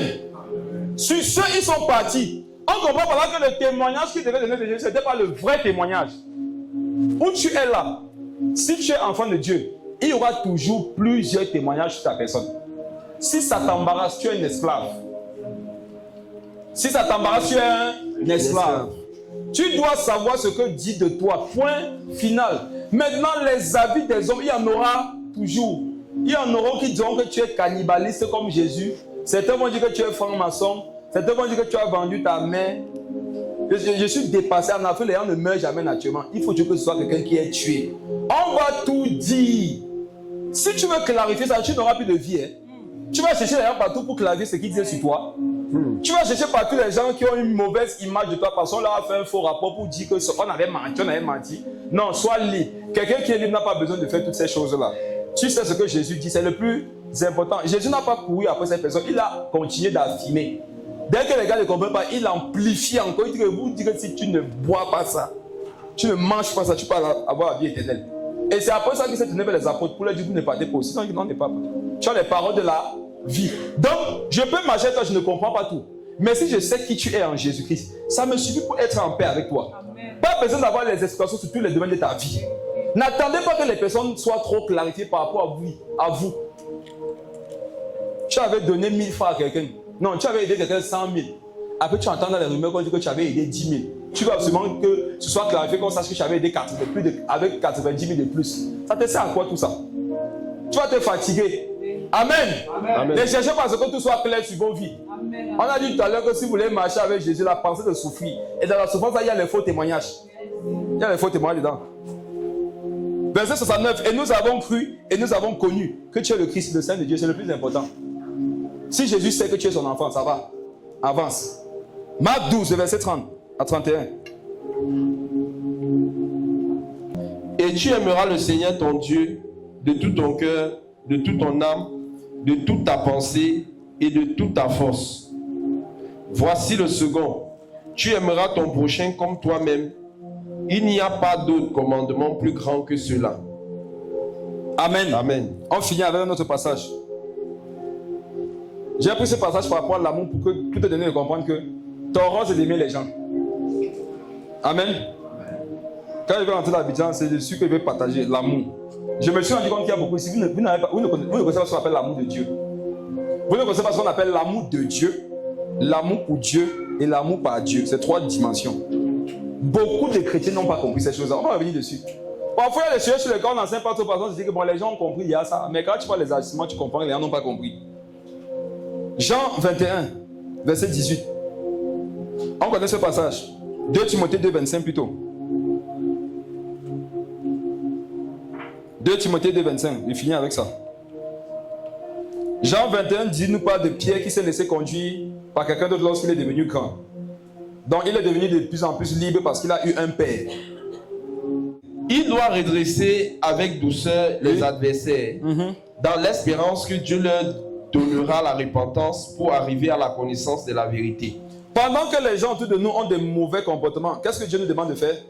Redresser les adversaires avec douceur. Redresser nos amis. Redresser qui? Nos adversaires. Les adversaires. Est-ce que vous savez que Dieu nous demande d'être doux avec nos adversaires? Si on doit être doux avec nos adversaires, comment on doit être avec nos amis? Vous êtes là? Tu dois les redresser avec douceur. Dans quel but? Dans l'espérance que Dieu fasse quoi? De leur donner la repentance pour arriver à la connaissance. Exactement. Par la façon dont tu réagis aux offenses, celui qui t'a offensé peut se poser des questions sur sa vie. Amen. Amen. La façon dont tu réponds aux attaques, aux insultes, au mépris, au rejet, ça peut donner à l'autre de comprendre qu'il a un problème. Je vous assure, les gens ne se convertissent pas souvent autour de vous parce que quand ils réagissent mal envers vous, vous aussi vous leur remettez ça. Et vous faites bien davantage. Là, c'est vrai. Vous faites ce que Paul a refusé de faire. Et donc ils se rendent compte que vous n'êtes pas différents d'eux. C'est ça. Ils disent que non, vous êtes pareil que nous. Mais quand vous leur répondez avec le caractère de Jésus, ils se posent des questions. J'ai fini avec un témoignage. C'est l'histoire d'un soldat américain. Dans l'armée, on sait qu'il est chrétien, donc on le persécute beaucoup. Et un soir, après qu'ils aient travaillé, ils aient fait des entraînements dans la boue difficile. Comme vous savez, ils sont tous en boue sale. Et le soir, ils se mettent à se moquer du chrétien. Ils prennent sa Bible, ils feuillettent, ils jettent, ils l'insultent. Et il y a un qui prend sa Rangers, il le vise avec. Elle va frapper au niveau du crâne, elle va blesser, il a commencé à saigner. Il a là l'infirmerie, c'est une histoire vraie. Il racontait comment il avait fait pour que quelqu'un se convertisse. Après l'infirmerie, il revient se coucher comme les autres. Mais il a fait une chose le soir que personne n'avait vu. Le matin, quand ils sont réveillés, celui qui lui avait lancé sa chaussure, il se rend compte que ses Rangers sont rangés auprès de son lit. Ça a été lavé, bien nettoyé, bien ciré. C'est déposé bien propre, comme ça doit être le cas dans l'armée. Et donc lui cherche les renseignements pour savoir qui a fait ça. On lui dit que c'est le gars chrétien. Donc il s'est moqué qu'il a visé, dont il a ouvert le crâne. Là, l'instant, il a eu la conviction qu'il est un pécheur, qu'il est un faux gars. Il a donné sa vie à Jésus. Mes frères, si nous décidons non, de ne pas rejeter les gens, de ne pas les placer dans notre vie comme des ennemis, mais de les redresser avec douceur, même s'ils sont nos adversaires, ça les expose à la conversion. Ça les expose à la repentance. Comment exposer ton ennemi à la repentance? Comment exposer ton ennemi à la conversion? Comment exposer ton ennemi à Jésus-Christ? C'est en saisissant toutes les occasions qu'il te donne, en agissant mal contre toi, pour agir toi envers lui de la bonne façon. Forcément, à moins qu'il ne soit un démon, il va se poser des questions sur sa vie. Et il va avoir la conviction que ce n'est pas comme ça qu'on doit vivre. Il va se repentir. Il va donner sa vie à Jésus. Moi-même qui vous parle, il y a des personnes que j'ai amenées à Jésus-Christ par le fait qu'ils se sont mal comportés avec moi. Je me suis bien comporté avec eux en retour. Et ils ont été frappés par ça, touchés par ça. Ils ont donné leur vie à Jésus. Quand Jésus nous demandait de faire du bien à ceux qui nous font du mal, c'est dans l'espérance que ces personnes le rencontrent et deviennent des enfants de Dieu. Et je vous assure, mes frères et sœurs, les gens généralement avec lesquels on est le plus liés, ce sont les gens avec lesquels auparavant c'était très conflictuel. Qui a remarqué ça? Peut-être qu'aujourd'hui ton meilleur ami même, ça avait commencé avec la bagarre. Parfois ta meilleure co aujourd'hui, ça avait commencé avec les problèmes. Mais des problèmes là, vous êtes devenus de durs amis. Des gens très liés dans la fraternité. Le Seigneur veut passer par nos adversités là pour sauver ceux-mêmes que Satan utilise contre nous. Amen. Amen. Mets ta main sur la tête, déclare que je suis libre en Christ. Je suis libre en Christ. Oui, vraiment, expérimentant, dis je suis libre en Christ. Je suis libre en Christ. Dis fort, je suis libre en Christ. Je suis libre en Christ. Amen. Amen. Amen. Amen. Qu'il en soit ainsi. On va prier. Dis merci au Seigneur. Dis merci Seigneur Jésus pour la liberté, pour la paternité dans la foi. Je viens d'apprendre toutes ces choses sur toi parce que tu as donné un Père. Pas pour me détruire. Pas pour me dominer. Pas pour me rendre... pas pour m'empêcher de réfléchir. Mais pour m'aider à être libre en Christ. Merci parce que je suis libre. J'ai la capacité de faire ce que je veux, mais je ferai ce que tu veux. C'est la liberté. Merci Seigneur. Au nom de Jésus. Merci Saint-Esprit. Amen. Amen. Amen. Elles sont pas acclamées le Saint-Esprit.